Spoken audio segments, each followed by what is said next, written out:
Mga kautang, 3 minutes lang pera agad kung kayo ay ma-approve sa loan application na to dahil hindi 7 days, 30 days agad kahit kayo ay first time loaner dito and every 15 days yung interval sa pagbayad. And yes mga kautang, hayaan nyo muna ako na i-share ko sa inyo yung aking personal experience sa pag-apply dito, no? Hello mga kautang, welcome back dito sa aking channel. This is Clarice, ang inyong number 1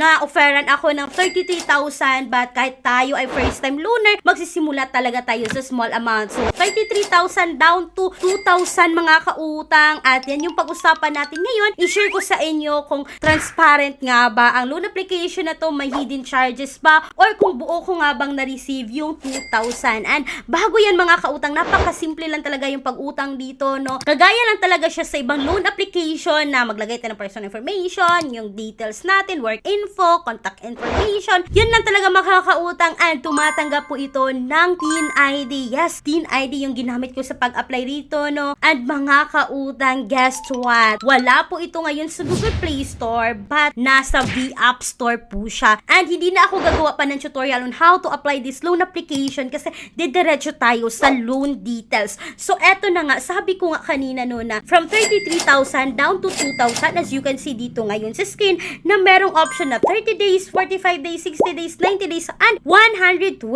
days. So, mga kautang, yung maselect ko lang dito, no, is 30 days kasi nakalock pa yung 45 days, 60 days, 90 days, and 120 days. And dito nga pala, mga kautang, kailangan nyo mag-input ng inyong signature dito para makapag-proceed. And eto na nga, napaka-transparent po ng offer ni Kusog Pera. And yes, it's all about Kusog Pera. You can see dito sa loan details, no, nasa 2,000. Loan term is 30 days. Total repayment is 2,305 in 30 days mga kautang. Tapos yung ma-receive natin sa 2,000 is 1,600 kasi meron siyang service fee na 400 pesos na ito po ay 20% from the loan amount. At yes mga kautang, pwede ninyong piliin yung Maya at GCash and si Maya yung ginamit ko dito. And makikita natin sa installment schedule or repayment schedule, yung first 15 days ko dito mga kautang is 1,152 kasi may principal na 925, interest is 200, and unpaid principal is 2,000 mga kautang, no? At eto na nga, makikita nyo, every 15 days talaga yung interval sa pagbabayad at makikita nyo dito na penalty fee on daily basis is 1%,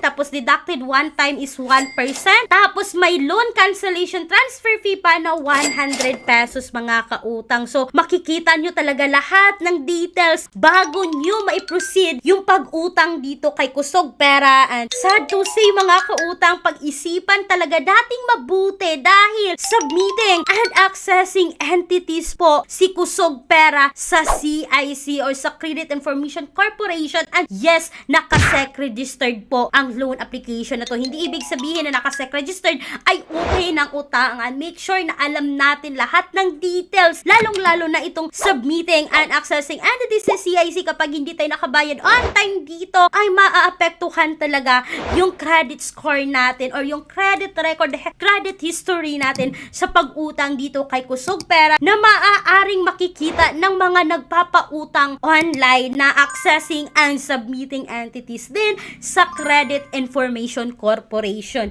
So, eto na nga mga kautang, no, since gusto ko ngang applyan ulit, and yes mga kautang, nakapagsubok na ako dito kay Kusog Pera. And take note lang ha, noon before nag-apply ako dito, tas hindi ako na-approve, is nag-uninstall ako. Ngayon mga kautang, pag-install ko ulit is nandito pa rin lahat ng details ko, which is hindi na po ako naglagay, no, kasi naiwan talaga yung details natin dito. Kahit mag-install tayo dito, pag uninstall natin ulit, nandito pa rin yung information, yung work information, yung personal information, yung contact reference na nilagay natin. And yes mga kautang, kautang, itong loan application na to is nag-a-access po ng phones natin since na nag-install tayo. So, kailangan nilang i-access yung emergency contact information, your location, camera storage, SMS, and phone natin. So, ibig sabihin, nakikita nila. So, ibig sabihin, kailangan natin itong i-agree mga kautang para tayo ay makapag-proceed sa pag-utang dito. And balikan nga natin, no, nag-apply ulit talaga ako dito kay Kusog Pera para malaman ko ba kung ako ba yung ma-approve dito. And sad to say mga kautang, na-decline din yung application ko. Pero 3 minutes lang mga kautang, inantay ko yung 3 minutes, no. Malalaman mo talaga agad kung kayo ba ay approve or decline sa loan application na to. And believe ako dito sa loan application na to, for me lang ha, based sa kanilang loan details, napaka-transparent, makikita mo talaga lahat ng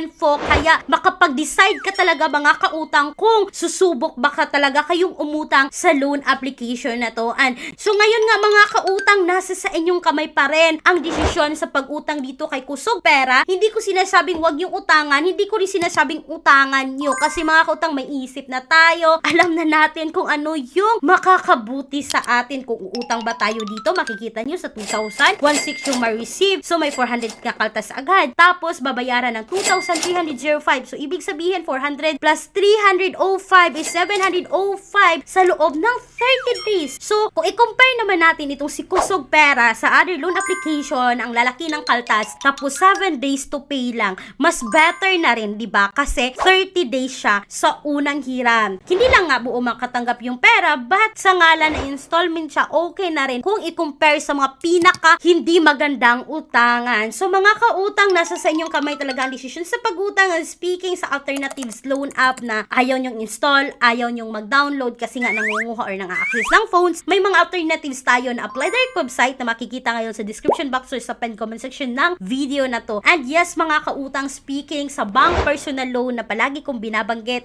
i-share sa bawat video ko, yes, legit po ito na bangko, nagpapautang ng minimum of 20,000, maximum of 2 million pesos. And please take note that all applications submitted is subject for bank approval. And mga kautang, no, sana ay nakatulong itong quick and honest review ko about this Kusog Pera na wala na sa Google Play Store but makikita po sa V-App Store. Nasa sa inyong kamay yung desisyon kung utangan nyo ba dito. At least makita natin lahat ng details. Napaka-transparent ni Kusog Pera, wala akong masabi compared sa other loan application. Yun nga lang, hindi buong ma-receive yung pera. Once again mga kautang, this is Clarice, ang inyong number 1 palautang, dahil utang is life. Bye bye bye mga kautang!